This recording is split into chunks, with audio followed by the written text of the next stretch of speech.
1984 has been a tough year. Our sales are down, our growth is down. Sonny, I brought you in here to grow the basketball business. People don't know what the hell a Nike is. What's a Converse? NBA All-Star shoe. There's nothing cool about Nike. You would have to have a pretty compelling pitch. I can tell them the one thing the other companies can't compete with. Our basketball division is terrible. I do not love it. This is where you come up with a brilliant idea that no one else can see. Let's hear it. I got it. I found him. Who's that? Jesus? Can't afford it. I'm willing to bet my career on one guy. My name's Sonny Vaccaro. I'm with Nike. Do you typically make it a habit of showing up at people's front doors unannounced? I don't like to take no for an answer. Oh, man. Here we go. You ask me what I do here. This is what I do. I find you players, and I feel it this time. Yeah, okay, it's risky. When you were selling sneakers out of the back of your Plymouth, that was risky. Don't change that now. For a rookie? Yes. Who's never set foot on an NBA court. That's the literal definition of rookie, yeah. What's the plan? We build a shoe line around just him. I need the greatest basketball shoe that's ever been made. Who's the player? Michael Jordan. Your motor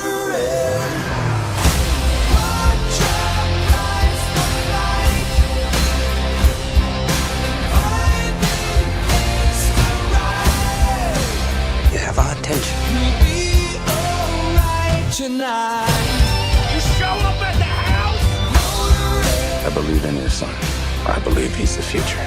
And his story is gonna make us want to fly. But a shoe is just a shoe. Until my son steps into it.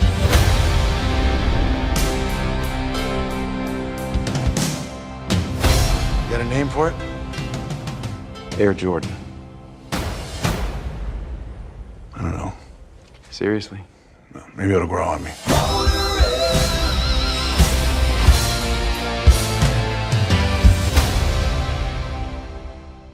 Eating that apple, ain't you? I'm so embarrassed though because I really hate it when people eat on podcasts. Well, I love it. That's mukbanging, they call it. So mukbang. Really? Yeah. That sounds like it should be something else, but it's actually just watching and hearing people eat. So we'll zoom in, watch you mukbang this apple. I actually think the sound of a biting into a crisp apple is actually kind of a nice little sound. A little Foley art, you know? Last bite. Okay, ready? Okay. Yeah. So what? You have a garbage can. Well, I don't put like food in there because we have dogs. Smart. Dogs that are really good at smelling things because they got that hound in them, you know, a little hound. Hey, I'm Angela. Hi, I'm Bobby. Welcome to Movie Humpers. The sounds you hear will be those said dogs. If you hear anything weird, it's them. It's not me.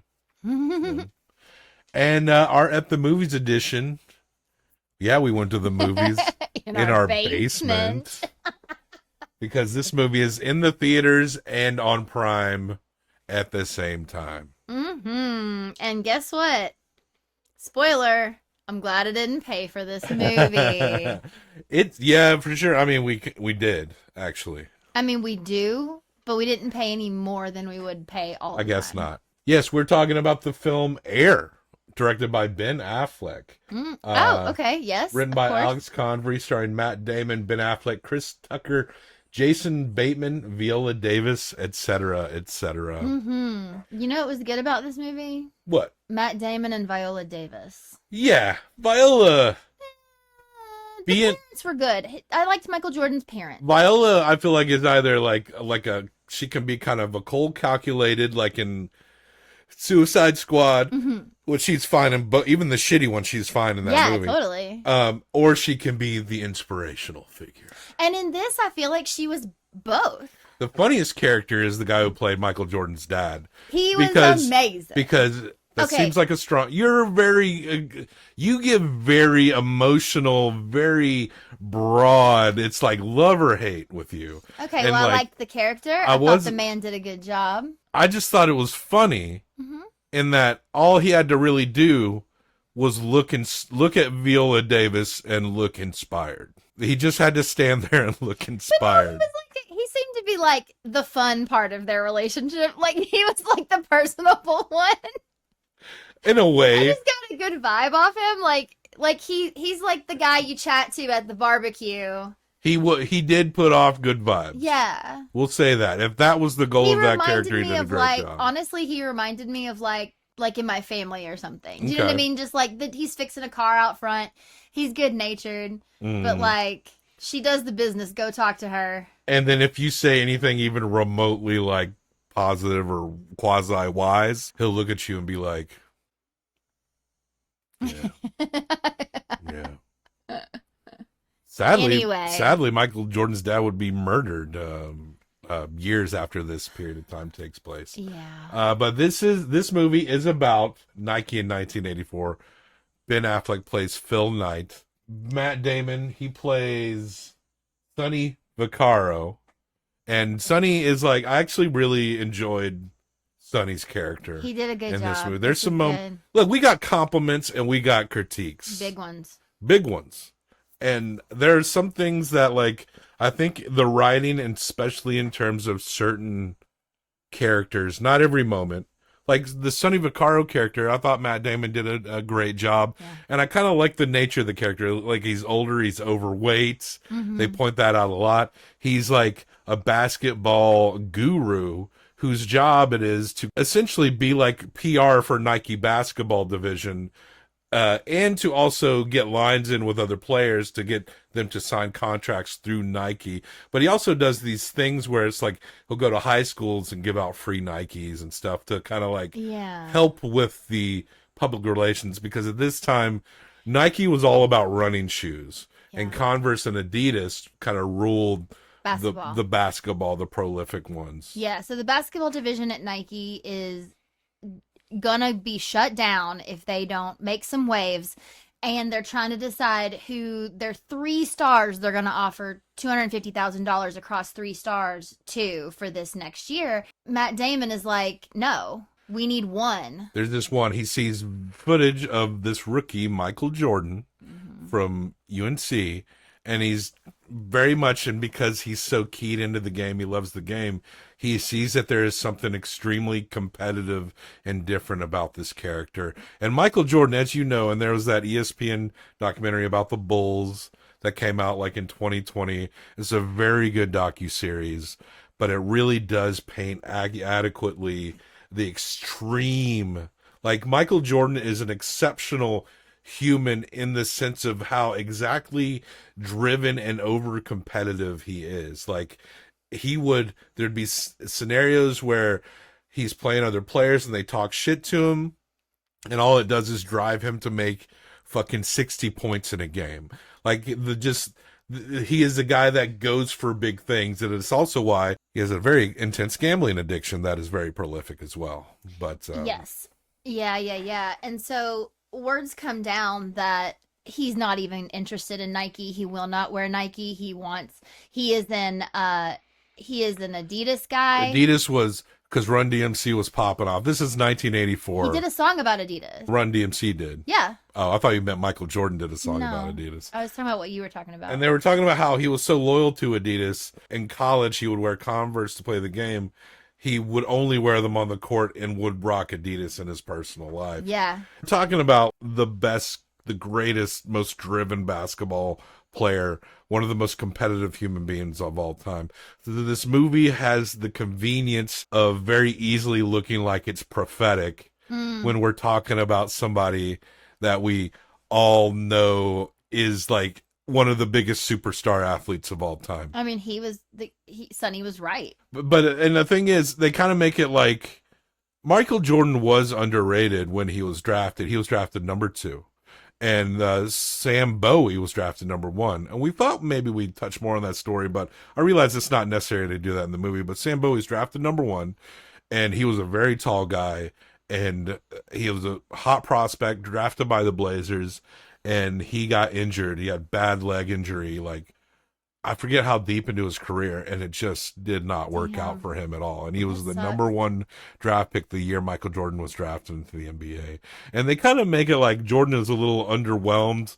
And this is also the draft where I think Barkley is drafted this year, Charles Barkley. Yeah, and they John say no Stockton. one wants to ever hear Barkley talk, which is hilarious because now he's on TV all the time talking. Yeah. But yeah, like no one wants to hear Barkley talk. And John Stockton's there, but he's too short, so he was drafted that year too.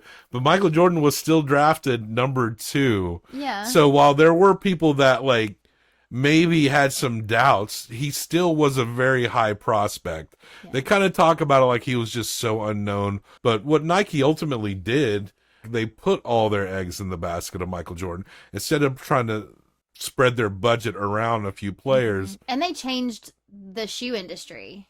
Yeah, and now Jordans have become a cultural phenomenon, and the sneaker culture has grown significantly. We got some Jordans in our closet. Got you a pair one time. Jordans. And the culture of that sneaker, and especially the branding, the sneaker culture has grown, and you can trace it directly to this specific sneaker, that it's almost become acceptable as something of like a formal wear in some circles, in which you can dress nice and put on your fucking Jordans, and you're good, and you look fly. Slick. And if you're lucky enough to catch them before fucking hacks buy them all up and resell them at 3 times the price, you could probably just get them for like $120, you know? Sure. You know, and when I said they changed the industry, it's because Michael Jordan was the first player to ever get a percentage. Yes. Which, I mean, I know there's pretty much not really that many more beats to this story. You know, we can tell, I feel like even though this is technically an At the Movies edition, this is a known story. Yeah. I mean, but what you see is like Sonny basically goes to his mom to talk in person because he's been told not to call. Whatever. Yeah. You know, so he's like, fine, I'll go knock on the door, which he also like probably shouldn't have done. But he says to her, he's like, I'm just very passionate about your son. I believe in your son, and I won't take no for an answer. And I believe that's the kind of person who should represent your son. And she respects that. And she's like, fine, come talk to me. And he basically tells her how it's going to go down with Adidas, how it's going to go down with Converse. He's like, these are how your meetings are going to go. And these are the questions that you should ask them. So he basically like tells her why he shouldn't be at those companies.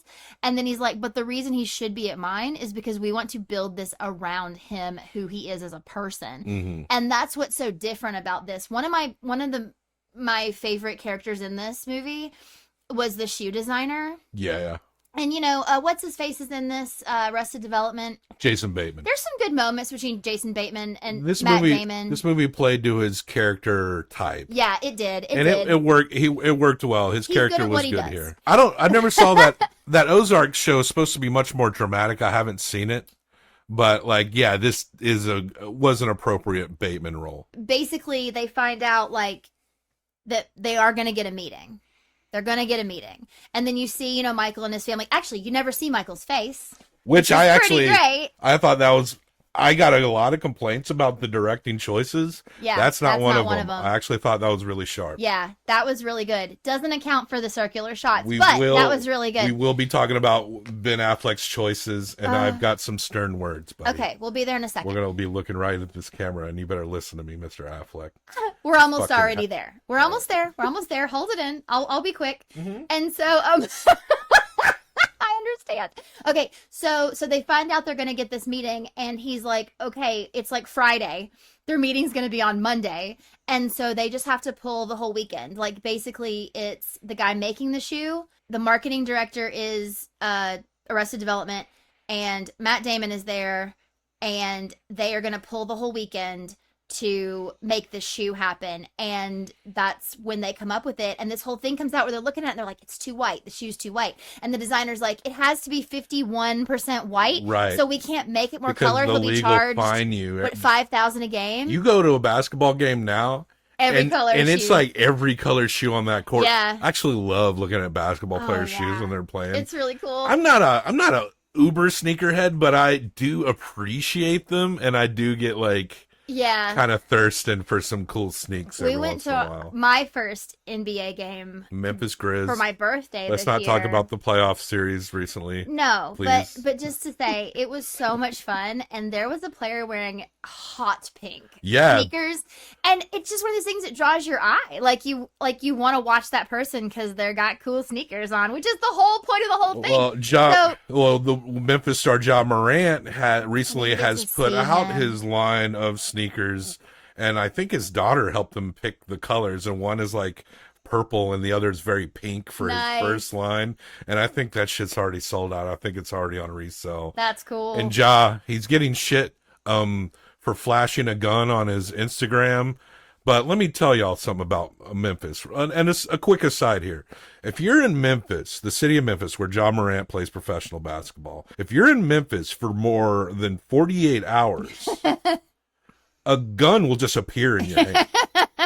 Like, that's just how it is. So what else can you do but just throw it up on the gram? I'm an apologist because I'm a fan. I know. I'm an apologist, so you don't have to listen to me. That the sneakers at the game were impressive? Yes, great. And okay, so what they basically decide is, let's add more red and fuck it. We will pay the fine. Which I love that they don't tell Phil Knight, the CEO. I had to check the name. Not until they're at the meeting with Jordan's family. Yeah, that's a great like, moment. oh, we'll pay. And he's like, what? He's like, I just got finished telling the family that we're going to pay all the fine. Yeah, and he's yeah. like, well, of course we are. They get the shoe. They come up with the name Air Jordan. Well, Sunday, Ben Affleck comes and he has to make the decision of like, it's a go or it's not a go, because he's putting $250,000 on the line. If they're wrong, everybody could get fired, and the board could actually remove him as CEO, even though he built this company. It went because public. He went public this recently. Stupid. Which is it's so bad. I mean, this is another quick aside. It's so bad when a company goes public because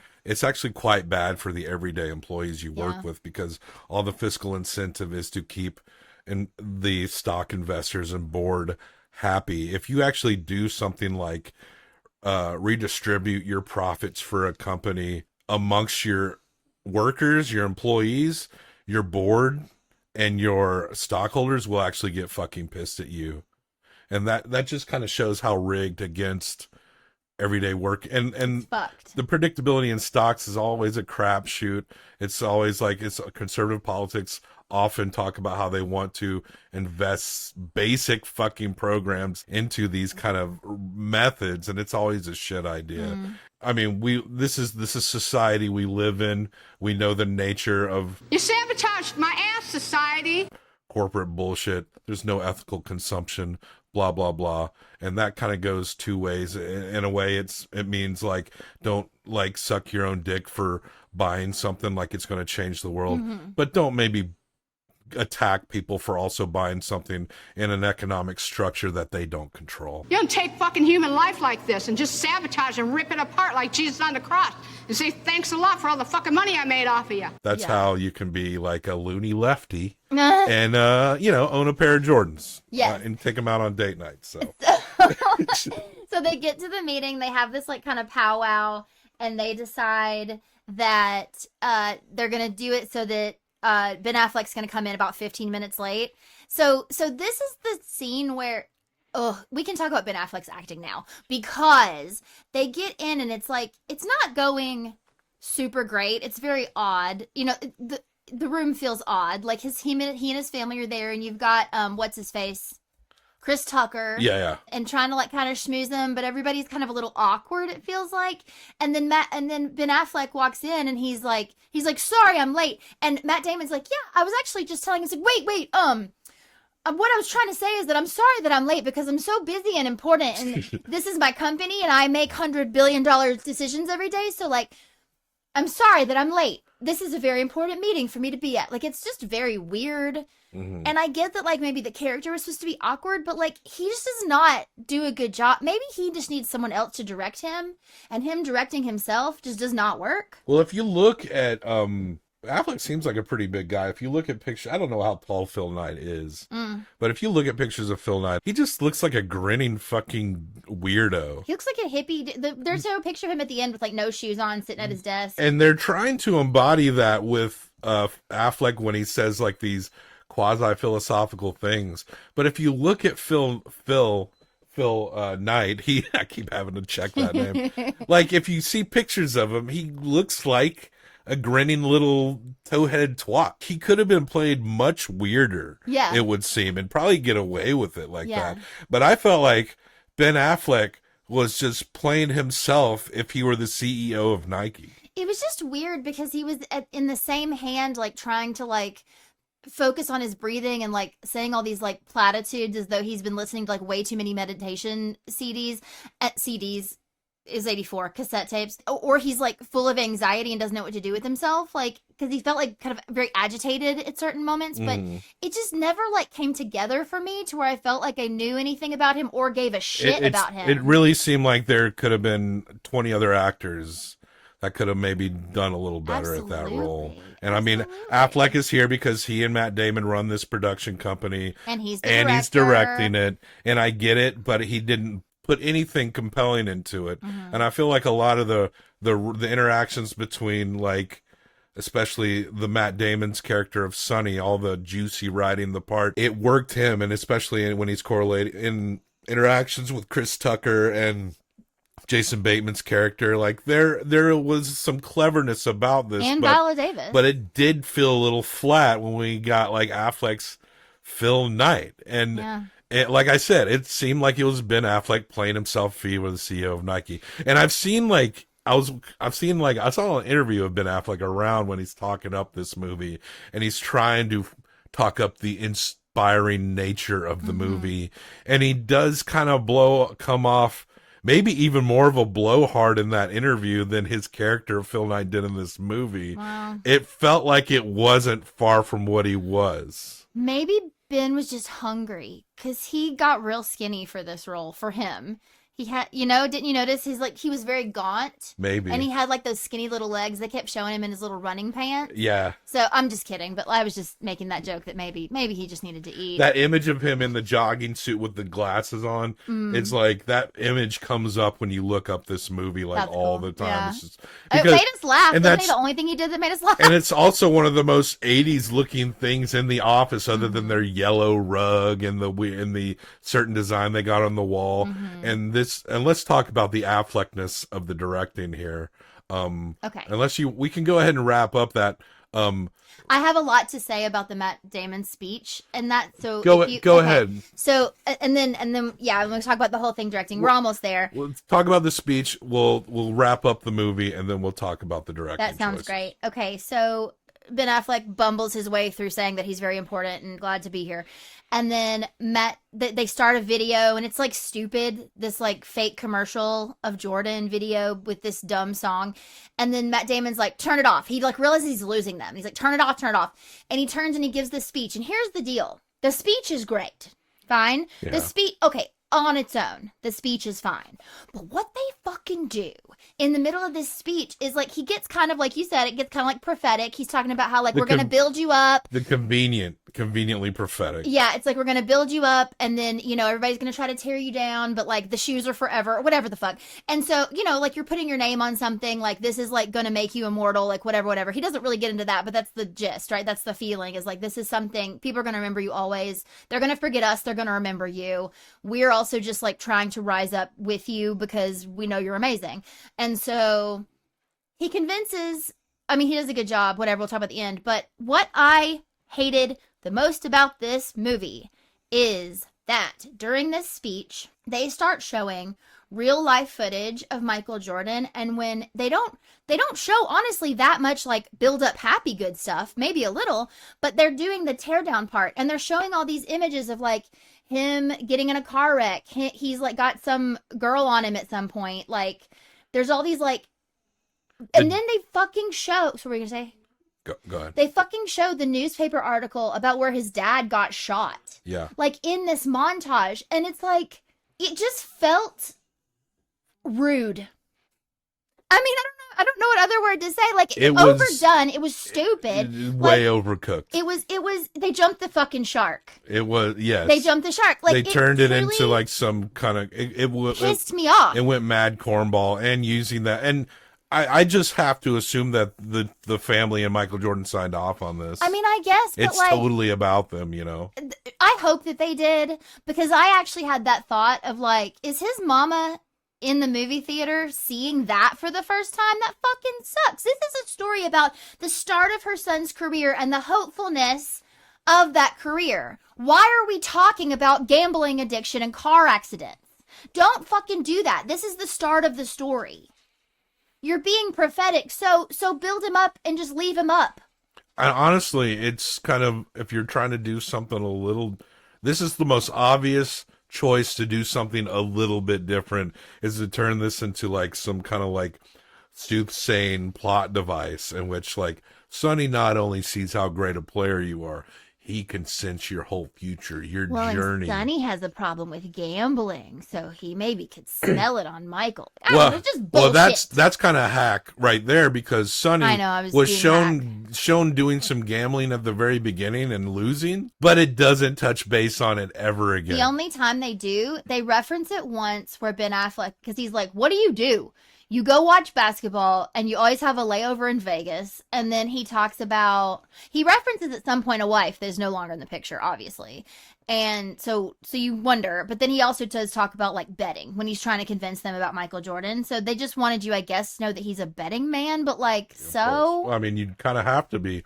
The division of this shoe was like, you're either going to keep the ship and stay in this sub position, or you're going to make a move. This is just what marketing corporate is. You're keeping to throw things against the wall. But in the aspects of it where I was trying to insert some, like, this can be a fine enough movie just to tell a basic story about something that is incredibly successful.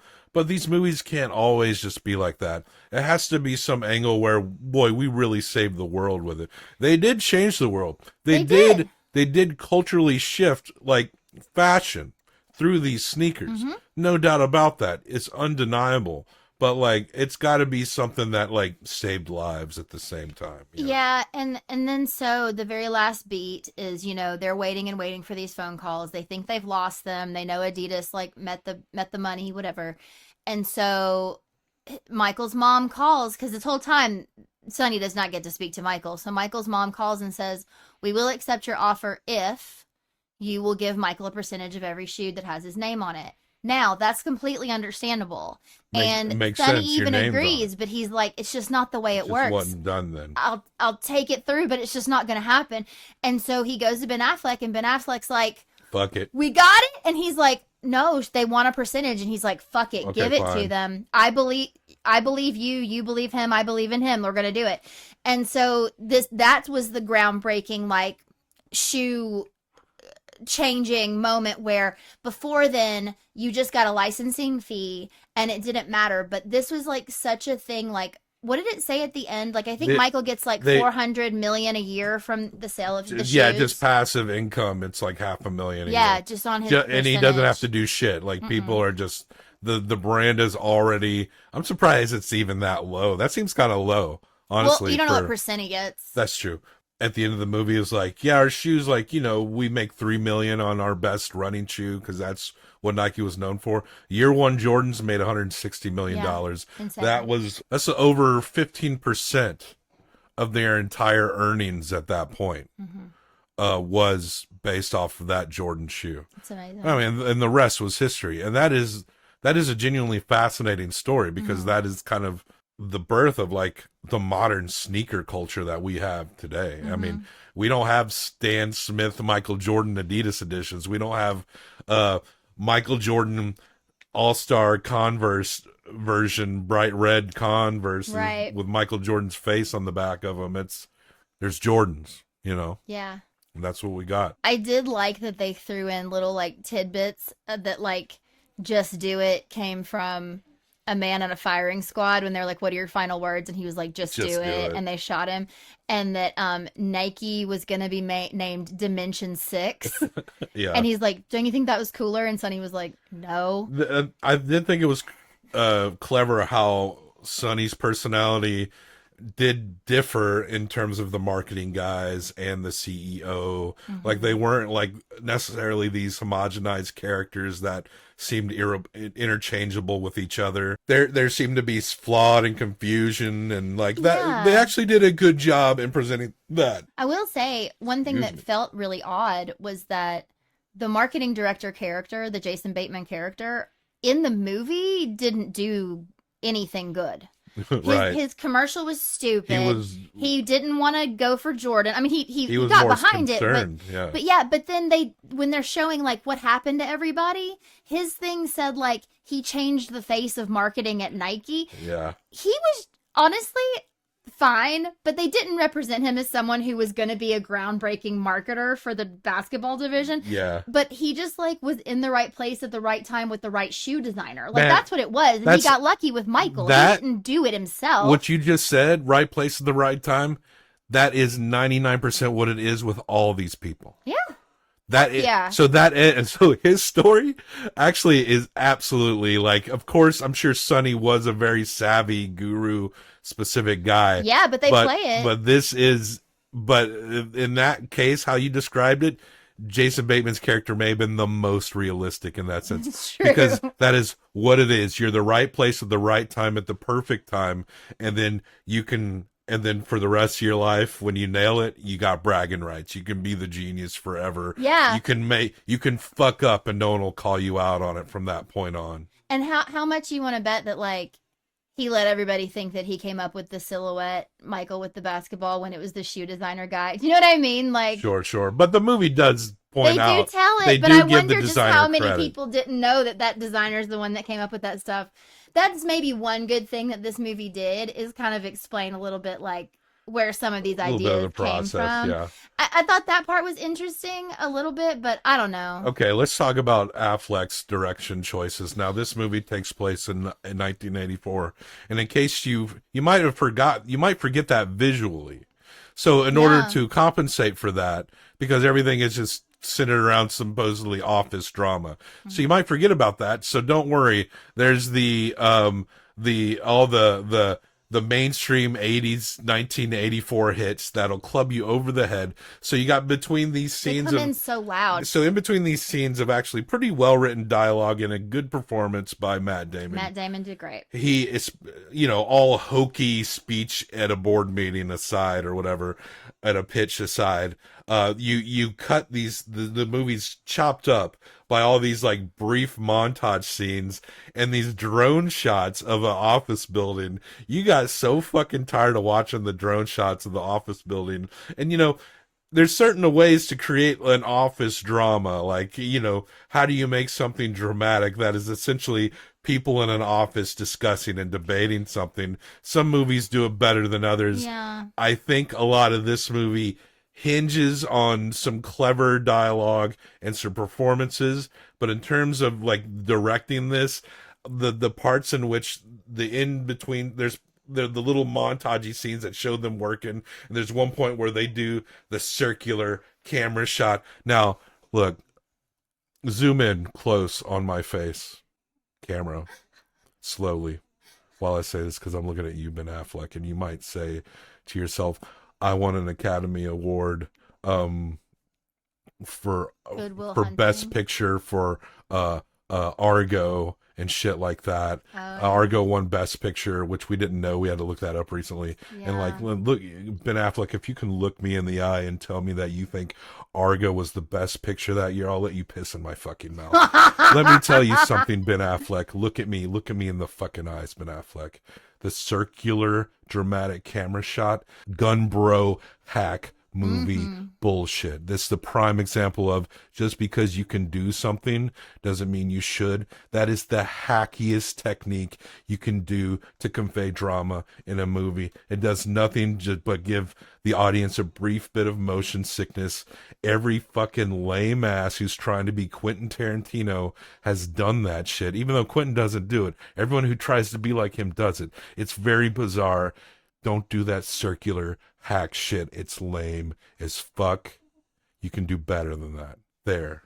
I'm done. And so this movie needed all this music to remind you it was in the 80s, because the secretaries and stuff, they're not really like, wouldn't have been so fun if they were like extreme. All the women in the office were super done up. There was one time where they did a pan of the office when it was full of people, and it was one of the most 80s shots to me. And honestly, because everybody's kind of laughing and having fun, and it's bright colors, and there's like kind of basketballs in different places and whatever. And I actually thought to myself, I was like, oh, this is the office they were trying to make in 9 to 5. Do you know what I mean? Like that sort of like happy atmosphere office, like that felt very like 80s office building to me. That was the only time I felt it. Yeah. The same, I kept forgetting as well. The cars were nice when they showed the cars. You got some big beautiful boats of cars, and you had Affleck in the jogging suit that was people wear jogging suits now, like that also did not help anything. And those bright pink colors and stuff, those kind of are back now, so it's like, yeah, honestly now everything's in. Yeah, everything's true. in now. It's kind of true. So everything looks like everything. So yeah, it was just the 80s-ness of it all was very clunky, and the music was so hitting you over the head. It was tacky. It was tacky. And honestly, really kind of, you'd sit there and you'd watch a great dialogue scene between Matt Damon and Bateman or Viola Davis. And then you'd get this little mini montage that would cut between the scenes, and it would take you out of it. Because it was just so like a caveman hitting you on the head. This is the 80s. It's like, okay, you couldn't convey that naturally, obviously. So, may I ask you, what was your favorite part of this movie? What was the moment you liked the most? Because I have one.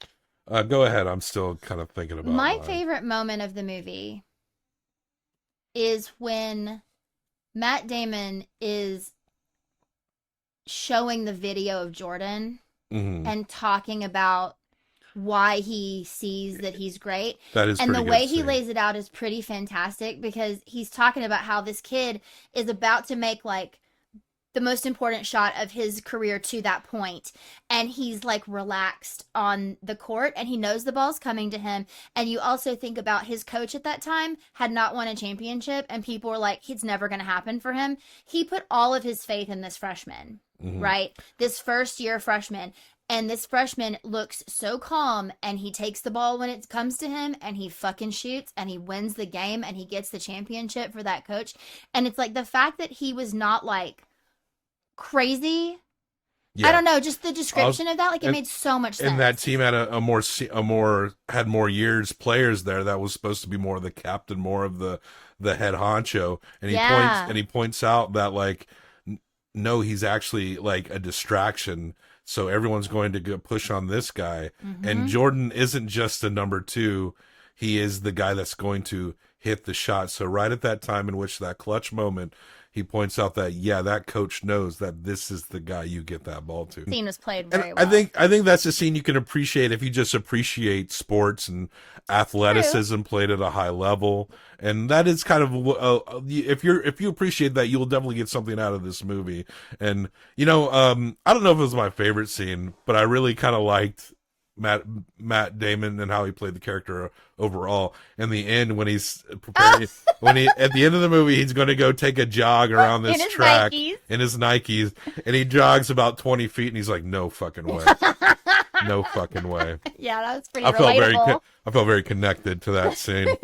So, but yeah, there is. I don't know if this, if Ben Affleck really told this story in a way that could have been the best way. There are good things about it. There were good choices, but like there were just some things that lacked complete subtlety, that were just so fucking heavy-handed. And the idea of playing the time and the place, you're going to need more than just an 80s greatest hits to be indicative of an environment.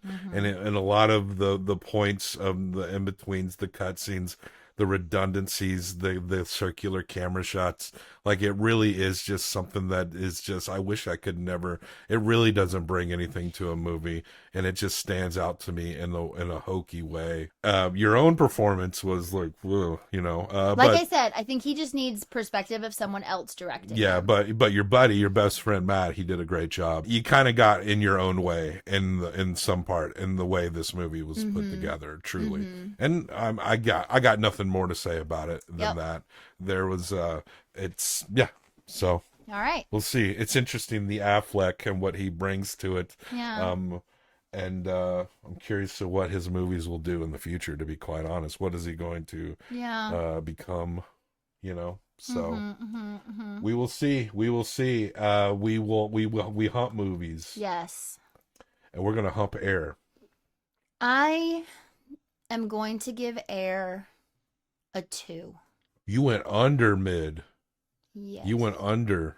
Whoa. I feel like I'm being more harsh of late because I was giving really, really, really glowing reviews, but we were watching such really excellent movies. And honestly, like, what I expect now has, I think, gotten higher because you know what I mean? Like, the more good movies you watch, it's like the expectation of a movie does raise. And I feel like Matt Damon did do a really good job on this. I like knowing these things, but I definitely would have rather watched a 60-minute documentary about this. I think there probably is one. Like, I know this story, and I had to have known it through documentaries. You know, it came in with, like, the I Want My MTV music. Yeah. And I felt like... Because it was 1984, in case you didn't know. No, I know, but I feel like that's maybe that idea, like, informed it too much. Like, maybe Ben Affleck wanted it to be just, like, too cool. And he did all these, like, flashy shots, and it just didn't work. Very surface cool. Yeah. Wow. You went below average. I'm not gonna go below average. I really did enjoy the character of Sonny Vaccaro. I did too. Quite a bit, I really did. And the parts that kind of diminished it was the filmmaking choices. So we're already lower than a lot of people on this, in terms of, because is it getting good reviews? you can picture this. I would say above average for sure. You can picture this being like pretty palpable for a general audience, right? Yeah. It wouldn't surprise me at all if this shit was thrown into the Best Picture noms, like the dozen that they do now, right? I'm not kidding when I say that if we had paid for this, I would have been pissed. I would have. Who would you have thought? Ben Affleck? Yeah, Ben Affleck. If you'd made me pay zoom in on her session, face. It's not worth it. Thank you for putting it on Amazon, because honestly, if we had to pay to go see this, that's Amazon Studios. Be giving choice. you a 1 right now. Whoa, 1? It's not that bad, babe. Just kidding. It's trying to be hard because you had me talking to the microphone or talking to the camera. I mean, it's barely good, but it's not bad. Okay, what do you rate it? What does your heart say, Bobby? I'm above average. 3.25. Okay. So that brings it to 5.25 for Ben Affleck's Air. That's some pretty middling shit. That's some pretty middling shit. And yeah. So I'm interested where that falls. That fall 5.25 is a C. Okay. I think that's fair. And like, I bet a lot of people seeing this might disagree with our. Hold on, let me pull it up so we can see it. 5.25. Agree to disagree. I get it, but I think our critiques on the filmmaking and the tropey forced inspiration shit, you know, you got to do a little better than just like say it's inspiring. It is a fascinating story inherently. So 5.25. I will put it above that. That ties it with Story of the Kelly Gang. I think it's better than Story of the Kelly Gang. Yeah, sure. And that Story of the Kelly Gang was not a complete movie. It does. Air does have the benefit of being a full film that isn't missing or damaged. So well done there. What is it under? It's under Mank by David Fincher. Okay. So. Do you think it's better than Mank? I think it's... Yeah, but I mean, I kind of, honestly, I might even... I think it is a C. I do not think it is a B. I just realized I misspelled Johnny dangerously. Oh no. And they both have like people doing really good in their roles. Like Amanda Seyfried and Mank was, I thought, really good. She did a great job. And Matt Damon was really good in Air. Mm-hmm. I don't know. This is just where we're at. All right. Fuck it. It's not that important. What's important is the review system you make up. The movies that you want to like. You think we're fucking wrong about Air? Huh? You think we're like everyone else? Let's be like, oh, I think there's more like a 7 to 8 out of 10. Like a lot of people think. Go ahead. Tell us in the comments what you think about Air. And you can get mad at us if you want, but all that matters is that you're engaged. And if you think this is the best movie of the year, support you, bro. I mean, listen. It ain't my opinion, but like, I support you. Give Matt Damon a nom. Yeah. And then drop it. Yeah. I thought the Damon did good. The Dayman. Good job, Damon. Good job, Dayman. Check the show notes for links and places you can find us and other ways to consume this. This is a podcast. It's a YouTube channel. In there, you can get a different experience hearing and looking. So, but yeah. Just do it. Just get it done.